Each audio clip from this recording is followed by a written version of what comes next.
Pourquoi ou comment? Eh bien, on n'a pas vu tout ça. Alors qu'on le sait, hein, on le disait, on l'affirmait, autres.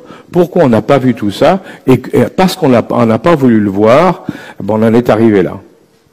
Et c'est pour ça que je vous dis, le Cameroun, bon ben Biya, il est très malade, il a plus de 90 ans, il est très malade, il est jamais sur place. Il est évident que le coup d'État est pour bientôt.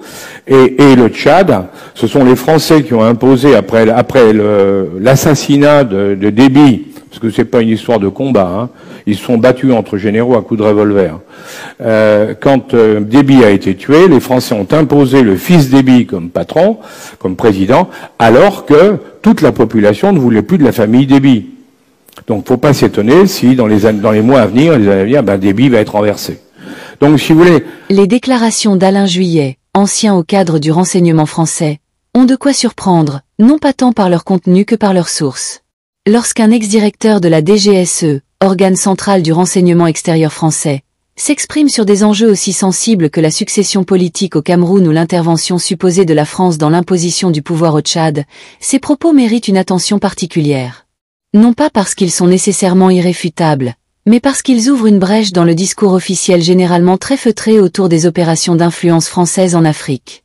Il convient d'abord de s'arrêter sur le ton employé. Alain Juillet ne s'exprime pas dans un langage diplomatique. Il évoque sans détour un coup d'État imminent au Cameroun, la mort du président Idriss Déby comme un épisode non militaire mais de luttes internes, et l'imposition du fils Déby comme président contre la volonté populaire. Ce langage abrupt, voire brutal, tranche avec les formules prudentes qui caractérisent habituellement les prises de parole des anciens fonctionnaires du renseignement. Cela peut relever d'une stratégie médiatique destinée à provoquer un électrochoc dans l'opinion, ou d'une volonté réelle de dénoncer des pratiques jugées désormais inacceptables. Mais cette posture de dénonciation, pour être crédible, doit être passée au crible de l'analyse critique.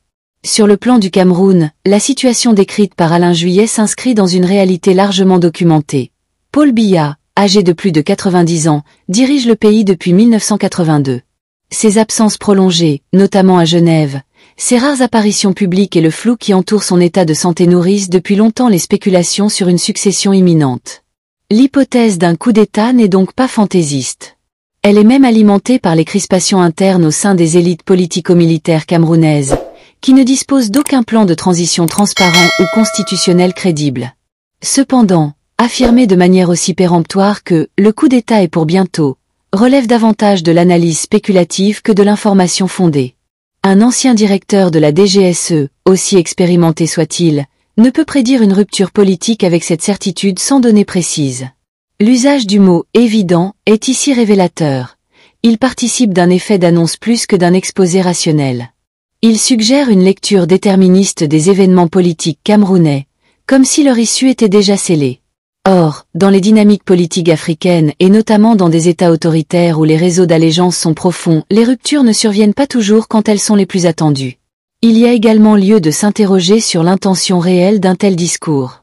En affirmant publiquement qu'un coup d'État est imminent, Alain Juillet pourrait involontairement ou délibérément participer à une forme d'ingérence symbolique.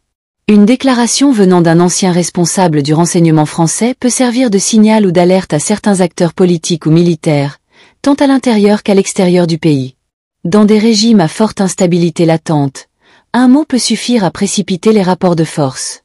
Cette parole, dès lors, n'est pas neutre. Elle a un poids stratégique, un potentiel déstabilisateur, voire une fonction performative. Passons à présent à la seconde partie des propos, portant sur le Tchad. Selon Alain Juillet, Idriss Déby n'a pas été tué au combat comme l'a affirmé la version officielle, mais lors d'une confrontation armée entre généraux. Cette affirmation va à l'encontre du récit dominant selon lequel le président Déby serait tombé au front, en héros, alors qu'il dirigeait les opérations contre une colonne rebelle. L'idée d'une mort orchestrée dans le cadre de règlements de comptes internes transforme cet événement en épisode de purge au sommet du pouvoir tchadien.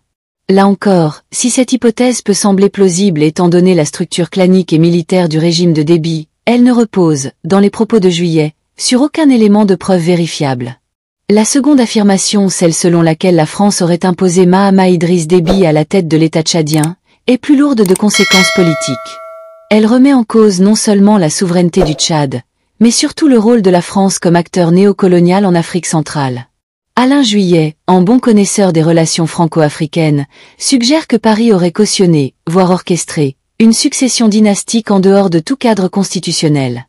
L'argument selon lequel toute la population ne voulait plus de la famille Déby renforce la thèse d'une confiscation du pouvoir par une minorité appuyée par une puissance étrangère. On touche ici à l'un des paradoxes les plus marquants de la France-Afrique. La France, tout en prétendant défendre les principes démocratiques et l'état de droit, s'accommode, voire soutient, des régimes autoritaires tant que ceux-ci garantissent ses intérêts géopolitiques et militaires. Le Tchad, allié stratégique dans la lutte contre le terrorisme sahélien, représente pour la France un pivot sécuritaire. Maintenir la stabilité du régime, même au prix d'un déni démocratique, devient alors un impératif de real politique. Le fait que Mahamat Déby ait été reçu à l'Élysée très peu de temps après la mort de son père témoigne de cette volonté d'officialisation rapide de la continuité du pouvoir. Mais cette logique a un coût. En soutenant une transition aussi contestée, la France a endossé un rôle d'acteur partisan dans un processus de succession opaque. Cela alimente les discours souverainistes et anti-français, non seulement au Tchad mais dans l'ensemble du Sahel et de l'Afrique centrale. Alain Juillet, en rompant le silence sur ces mécanismes, ne fait qu'illustrer la crise de légitimité croissante qui frappe les interventions françaises sur le continent. Il met en lumière le décalage entre les discours publics et les pratiques réelles de soutien au régime. Il faut aussi replacer ces propos dans leur contexte de diffusion. Dans quelle enceinte Alain Juillet s'est-il exprimé? Était-ce une tribune militante, un plateau télévisé à forte audience, un think tank stratégique? Le cadre de l'énonciation n'est jamais neutre. Il oriente le public visé, la portée du message et son interprétation. Si ces propos ont été prononcés dans un contexte informel ou polémique, ils peuvent relever davantage de l'opinion personnelle que de la révélation fondée. Cependant, le fait qu'ils émanent d'un ex-directeur de la DGSE leur confère une crédibilité implicite. Non pas qu'ils soient nécessairement vrais, mais ils sont perçus comme le fruit d'un savoir inaccessible au grand public. Cela leur donne un pouvoir performatif redoutable, surtout dans des sociétés où l'information est fragmentaire, manipulés ou contrôlés.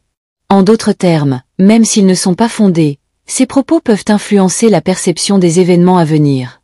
Sur le plan moral et éthique, une question se pose. Est-il légitime pour un ancien ou responsable de divulguer de telles informations sans contextualisation ni preuve tangible? Ne court-on pas le risque de transformer le débat public en un théâtre d'angoisse, de rumeurs et de stratégies d'intimidation symbolique? La responsabilité d'un ancien chef du renseignement ne s'éteint pas avec la fin de sa fonction. Elle suppose une retenue, une mesure, une capacité à distinguer l'analyse stratégique du sensationnalisme. La question sous-jacente est donc la suivante. Pourquoi maintenant?